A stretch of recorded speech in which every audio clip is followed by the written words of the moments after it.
Welcome to the Passion Business Podcast, the podcast for free spirits with a big idea who want to turn their passion into a business. I'm Anke Herman and I'm your host. My guest today is the creator of Simple Retention Formula, Simple Marketing Formula, Simple Offer Formula, and a lot more.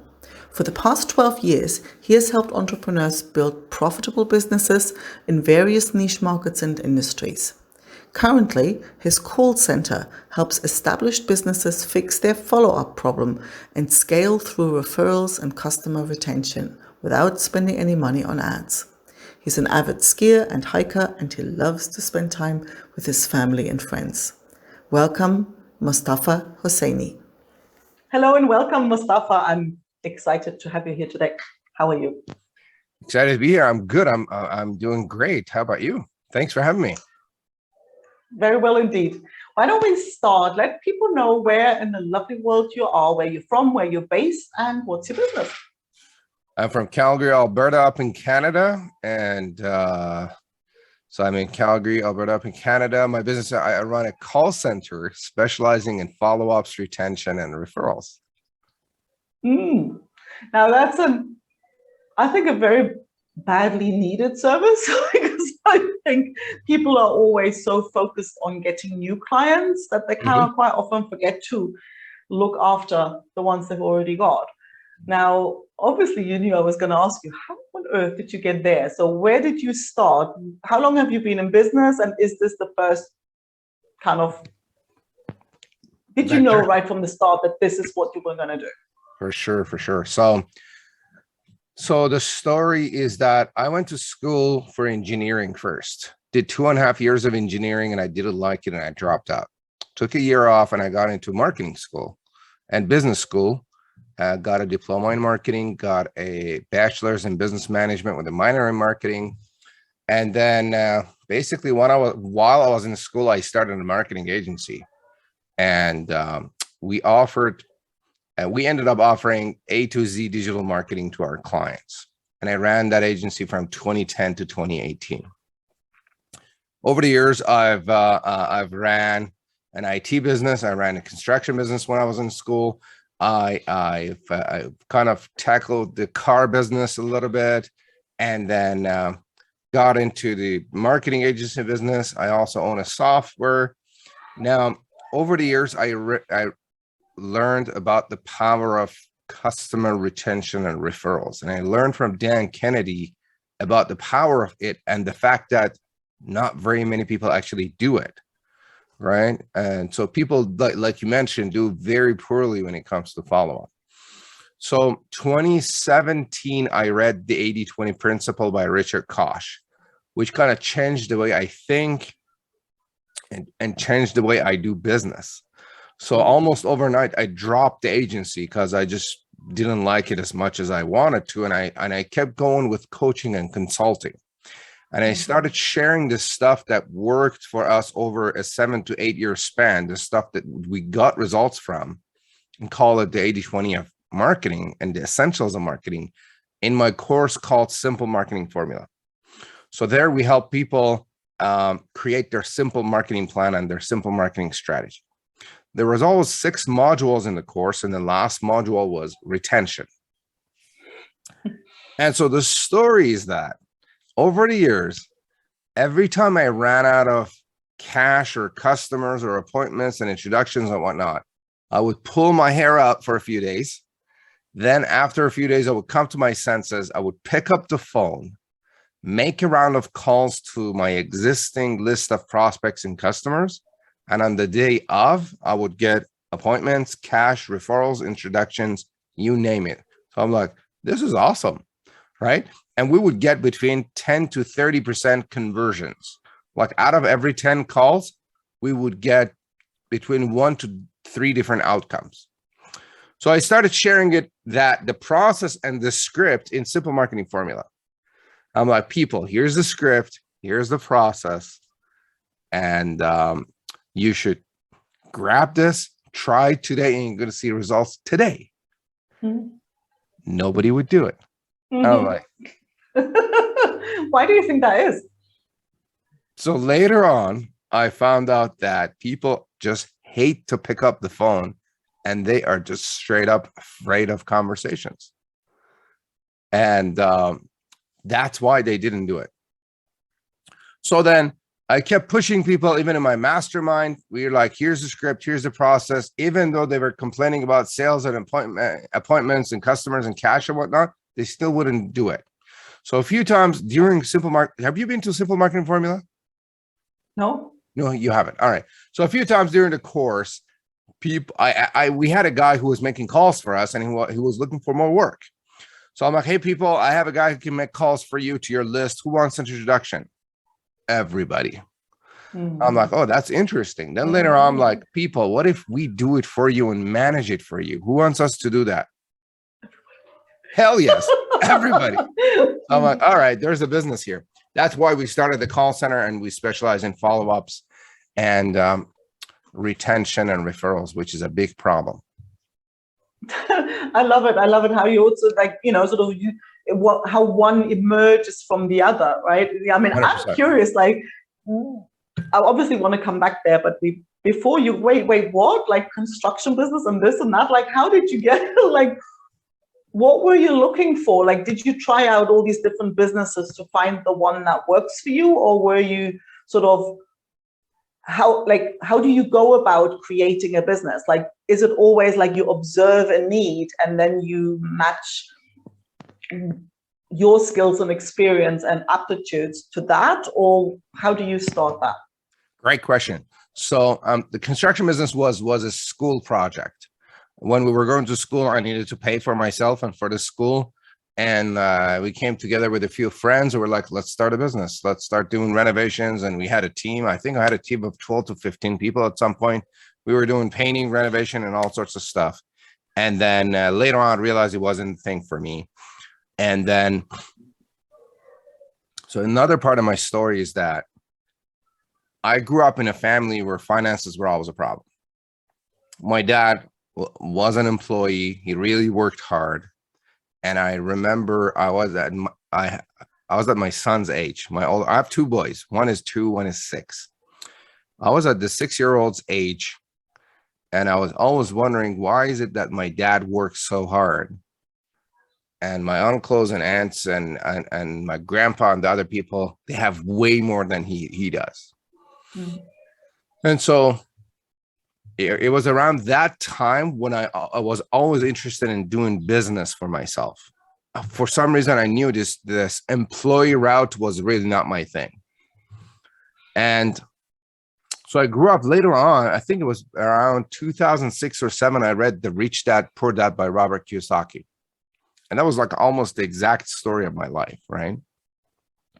And he kind of pushed me and helped me understand this whole business idea and running my own business and the benefits of it and whatnot, which I basically grew up and groomed myself to get into the business world. And then tried and tested different types of businesses like IT, construction, tackled the car business for a small period. And it has not been a straight line, let me tell you that. But so it helped me also gain good experiences in different industries, working with different industries over the years, tackling different types of businesses. And it's but every single, like, if you look back, would you find that you couldn't have skipped any of them because each one of them taught you something that you now use in one way or another? 100%. 100%. I learned something from every single one of them. But now that I look back, if I had an option to not do the construction business, I wouldn't do it again. Not that it's a bad business, not that people shouldn't do it. It just wasn't my thing. And because we were doing painting and renovation, we created a big crew. And the reason I didn't want to do it was all the chemicals and the fumes that we were inhaling. And so if I had to start it all over again, that's probably the only business I wouldn't do it again.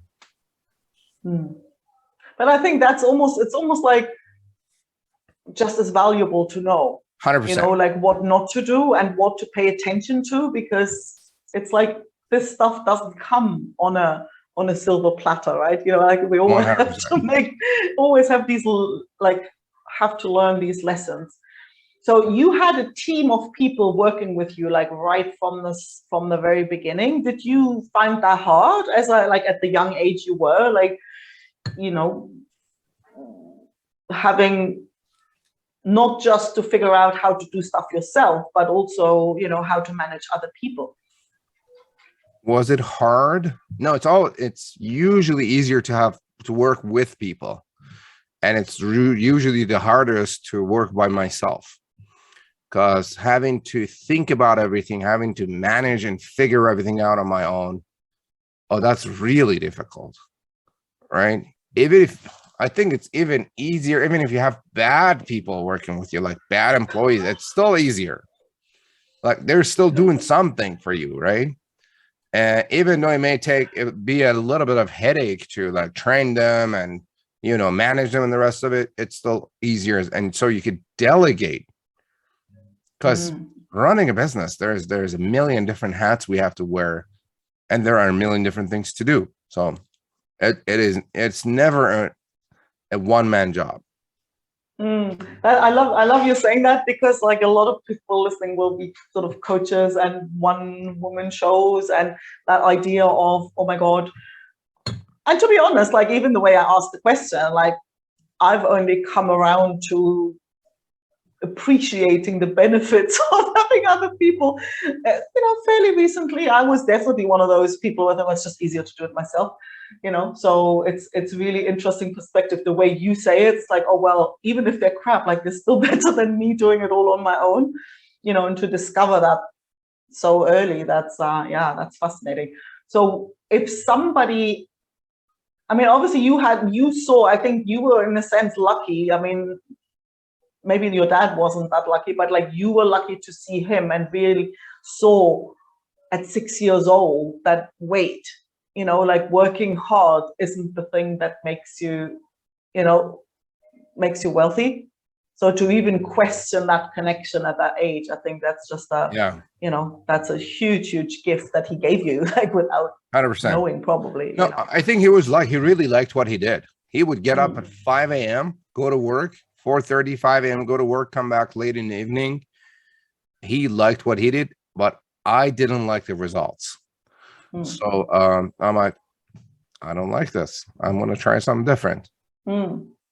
So when you started your marketing agency, how did you get your first client? Like I'm always curious about that, because when you have a track record, right? When you have other people you've helped, it's easy to have the confidence. You know, you might get other people refer you, you have testimonials. It's easy to answer that question. When people come, they go like, will this work for me? So if 100%. You have a track record, that's easy to answer. Like when you first start out, you don't have that. How did you break into the cycle? Great question. So right before I started my agency, I worked at a car dealership for 9 months. And there I improved my sales skills. Right. And then so what happened was, back with the crash of 2008, 2009, our construction business got wiped out. Like there was just no more work. And then I ended up working at the dealership for 9 months because we had nothing else to do, really. So I had no other choice. So like, oh, I got to make a living. And in there, I improved my sales skills. Now, one day, I got in an argument at the dealership with my manager. And then it was a combination of I got fired and I quit. Right? We're like, this is not working. So I got up. 3 days later, I started the agency. Like a week later, or because it was an idea that was brewing in my mind. Now, because I improved my sales skills, it was easier for me to sell to people about what I was selling. It was easier to sell to new people. Now here, can I share the first client process? Absolutely. So yeah, please. Here's the MVP process. So we come up with an idea on paper, you sit down in front of a prospect and say, Mr. or Miss Prospect, if we go ahead and deliver you this with this specifications at this price, Does that interest you? Right now, in that process, if I'm confident, if I kind of know what I'm talking about, and if I present well, chances are I can convert them. Right now, at that point, when I sold my first customer, I didn't have a team. We'd never done it before. But what I needed was a proof of concept. We needed market validation, right? So I sat in front of them. I probably sat in front of 5 or 10 people who said, we're going to design your website. Do you want a website? Yeah. How much is it? $5,000. What's included? Here's what's included. How long? It's going to take a month and a half, 2 months, right? Are you in? Yeah. Now, that's not the exact conversation, but that's just the layout, right? So the thing is, like, even with the call center, I got proof of concept and market validation before we started it. We're like, people, if we offer you this, do you want it? They're like, hell yeah. And then we started it. So that's how basically I sold to the first client. Like having a slide deck with some information, knowing what you're doing, having a bit of sales skills goes a long way. I bet. And I love that you're saying that because I've got what I call the tornado process, the process of creation, and it always starts with validation. And, and I get it all the time. And that people come like, oh, I need a funnel, I need tech. And I'm like, no, you need courage and grit and patience and discipline, right? And you need to actually sell the thing before you need to worry about, and I love that you're saying that, because it's definitely my experience too. There's no point building something 100%. If people might not even want it. And we are not, like, as creators of an offer, we're usually not the best judge of that, right? So, or not always, at least, I was talking and arguing actually with a friend of mine. They're starting a business about fintech security of some sort, right? These guys, I think they're going out there helping fintech companies with their security or something complicated. I don't really get it. But these guys are starting out, and I'm talking to them like, what are you doing? They're like, we're building a kick-ass website, and it's going to be really amazing. I'm like, do you have a customer? They're like, no, but we really need this to get a customer. I'm like, you don't need a kick-ass website to get a customer, bro. And they're like, yeah, we do. I'm like, trust me, you don't. And then, so they spend a bunch of time on creating a really nice website. I'm like, watch this. You're going to spend a bunch of time and money on this website. You're going to launch it, and you're going to sit back and, ding, dang, ding, dang, you're not going to get a customer, right? 6 months later, they don't have a customer. And then I'm like, dude, spending all this time and money on the website, which is great. At some point, you will need it. Go out there and talk to people and sell. And in terms of selling, that's like getting that market validation, get proof of concept, or what we call a minimum viable product. Put together one sheet, right? Show it to people on a slide deck, on a Word document. And honestly, if you cannot sell that, a website is not going to help you. Oh, that's my experience. Mine too. I was just thinking, I wish I could hug you through the screen because it's so true, and that's 100%. The thing is, I get a lot of people who will come for, I need some tech thing because I'm too scared to talk to people. So true. And I mean, obviously, now you take that kind of to the extreme, like on the other end, like it's not just to talk to people to see whether you can sell the thing. It's like, okay, I'm curious about the business you run now. So you basically take care of, for your clients for them to stay in touch with their clients. What is it that what is it that you, like, if you go and reach out to somebody's client list, like, what is it that you ask them? Great question. So depending on can I share what the problems that we solve? You go. Yeah, hell yeah. The biggest problem that we solve is the fact that most business owners, founders, and salespeople leave a lot of money on the table, 6, 7, 8 figures on the table, because of a lack of follow-ups, because they don't follow up. The second biggest problem that we solve is the fact that some of these people, they know they should stay in touch with their people, but they don't have the time, the manpower, the resources, and the systems to do it. And like we talked about earlier, most people just hate to pick up the phone, right? Including salespeople. Like you could break their legs and they still wouldn't follow up properly, right? So when we come in, usually we work with customers that are established. They're doing about north of $500,000 in sales or more, higher 6 figures or 7 figures, and they have a list of customers or prospects that are being ignored, right? So I always ask the question of, why would you spend a lot of time and money to find all these people and then ignore them, and then keep focusing on trying to find new customers while you got a list of people that you got to work with? So depending on the interaction, so we would do the follow-up from the moment people opt in to get something, a lead magnet, a webinar, a book, a checklist or whatnot, until they follow up before and after a meeting, before and after webinar, before and after an event, existing customers and past customers. So let's say that I just shared the blueprint to simple retention formula and somebody downloaded it, right? Which is what we do. Then I would call them up and say, hi, this is Mostafa. I work with Anka. Did I catch you at a bad time? They would say, well, yes or no. Usually they're like, no, what's going on? And I'm like, look, the reason I'm calling is our system shows that you have downloaded the checklist for simple retention formula. Does that ring a bell? Right? And they're like, yeah, either they remember or they don't. If it's recent, they do remember.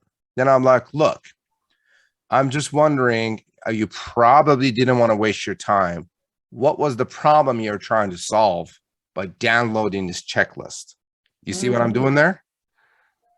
And then they're like, we want more sales, we want more leads, we want to do this and that. So I'm like, could we talk about that? Then we just keep probing and do a needs analysis. What is the need? What is the problem? What is the issue that they're working on? And then be like, is this a problem that you want to work on fixing? Is it worth solving? Right? And if they say yes, good. Then we do the financial qualification. Are you in a position to invest in your business to fix this problem?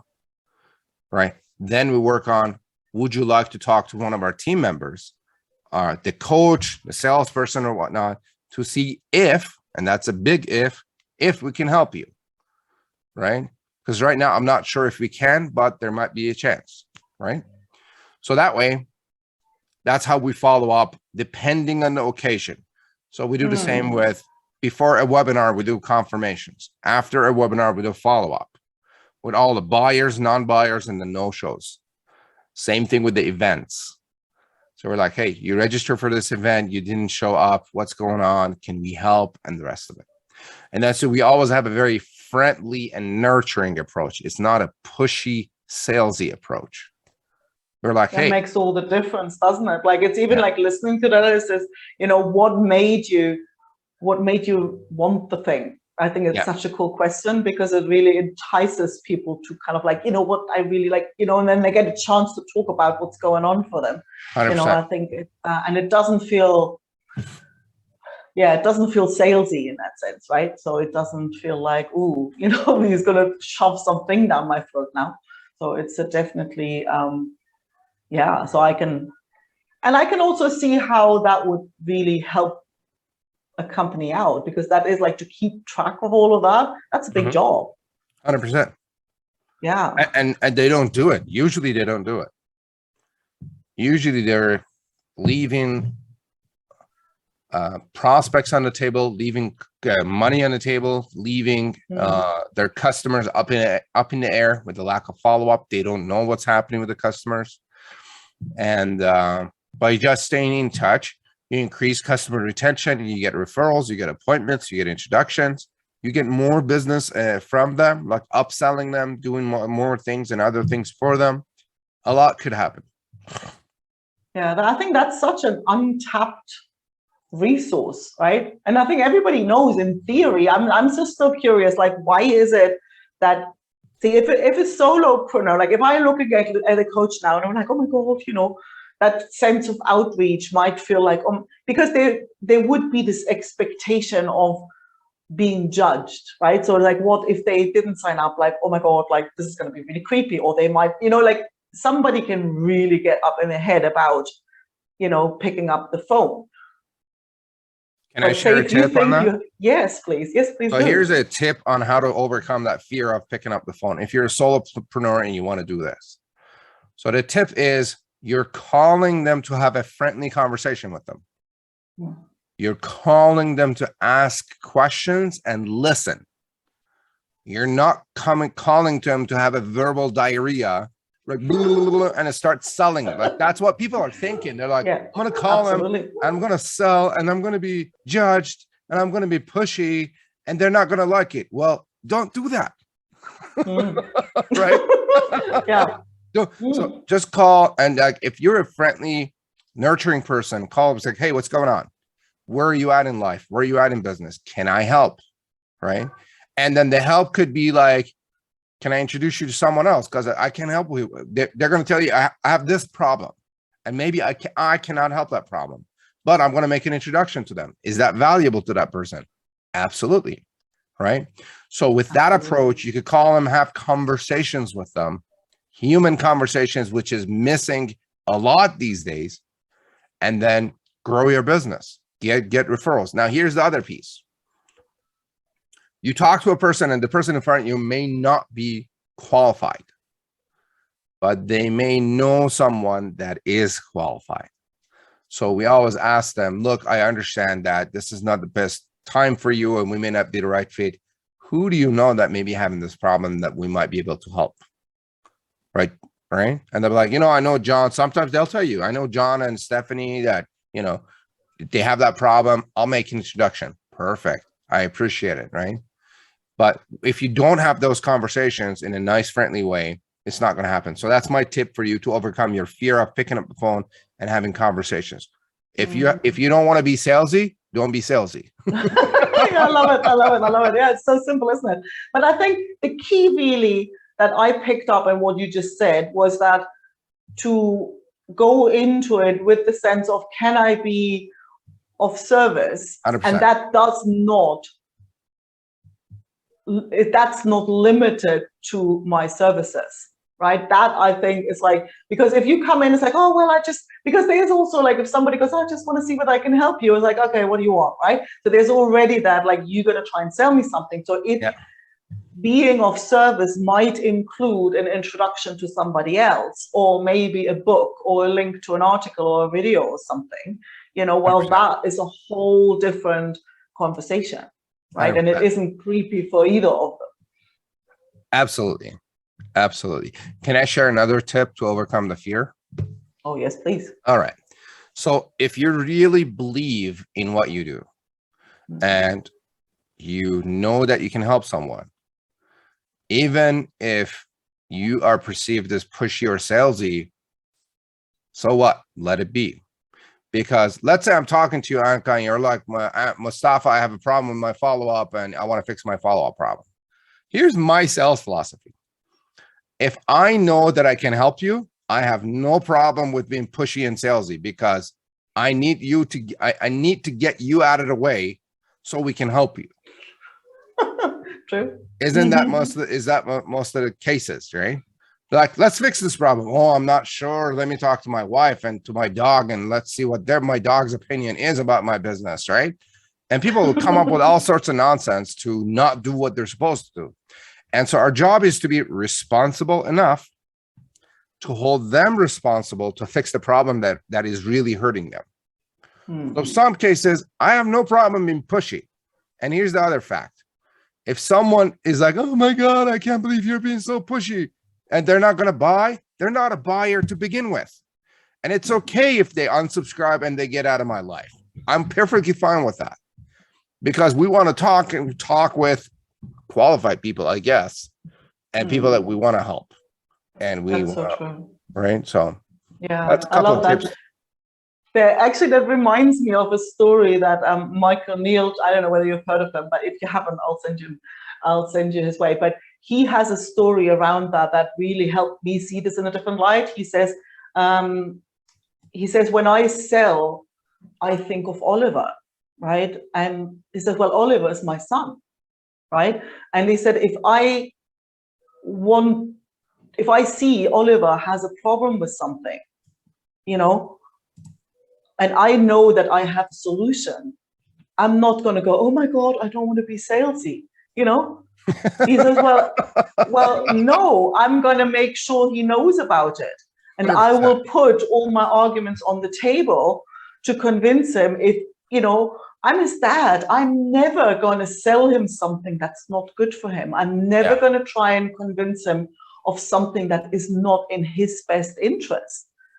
But if I have something, if I see him struggle and I have a solution that I know that's in his best interest, you're not going to shut me up either, right? And so he says, well, basically, every time you sell to Oliver. 100%. Look, if someone was dying of cancer and you're a doctor and you know how to help them, are you going to be like, oh my God, I don't want to be salesy. The guy's dying. Yeah. So, and I think that's the whole thing, it's like you just don't want to shove something down somebody's throat that isn't in their best interest, right? But if you know you can, it's almost 100%. Your obligation to help them, right? 100%. So I think that's it's a whole different way of looking at it that takes all the awkwardness out of it. I think that's why it's so powerful, that sense of if you're not my client, you're not my client. That's cool too, so that's 100%. So now with your history of businesses, so do you feel like with the one you've got, like, is that like, okay, you're right in it, or how do you see it evolve? Where do you see yourself in a year from now? Where do I see myself a year from now? We're going to be serving a lot more people, and then our team is going to be a lot bigger, and our processes are going to be more streamlined, and we're going to be helping a lot of people establishing their relationships and strengthening their relationships with their customers while we work on doing the same with our customers. And we're going to be helping businesses grow and scale through their existing resources. Awesome. I love it. So where can people go and get in touch with you and get you to help them, follow up with their clients? 100%. Stop leaving money on the table? So you could reach out to me on LinkedIn. If you search Mostafa Hosseini, I'm there. And then you could go out to our website, is persyo.com, persyo.com. And you could also find me there. But probably the best way is to reach out on LinkedIn. Let's set up a time to chat and see what we could do. Awesome. Well, thank you so much. So many golden nuggets. It's a really enlightening and fun episode. I'm very grateful. Thank you. Thank you for having me. That was a great conversation. Appreciate it. Awesome. Thank you. Thank you. Bye-bye. Thanks so much for listening. If you enjoyed the episode, please subscribe and leave a review to help others find it. If you are a coach, speaker, or author, a passionate big picture thinker with a vision, and you want to build an online business to reach and impact more people, go to passionbusinesspodcast.com and download a free copy of my book, Taming the Tech Monster. And join my free community, Don't Just Learn, Create, Business Building for Mavericks, to connect with others on the same path. That's passionbusinesspodcast.com. I'll speak to you soon.